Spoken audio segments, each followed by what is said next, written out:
Mga disgrasyang nahulikam, babaeng senior citizen, 3 beses nasagasaan sa Quezon City, patay. Sa Iloilo, bata naman ang nabundol ng van. Gabinete, binalasa ni Pangulong Bongbong Marcos, isang araw matapos sa iutos ang kanilang courtesy resignation. Ilang kalihim, hindi pinalitan. Ilang pulis na maa-assign sa tourist protection desks, sasanaying magsalita ng basic Korean. G sa Bataan, na kumpleto sa White Beach, Falls at Bundok. At pangmalakas ang home workout routine ng isang single mom, pinusuan.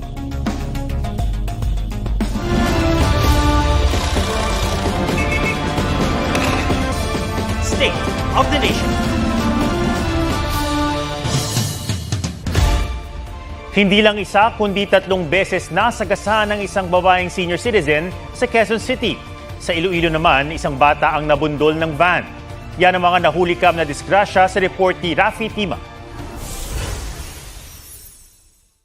Gabi ng May 7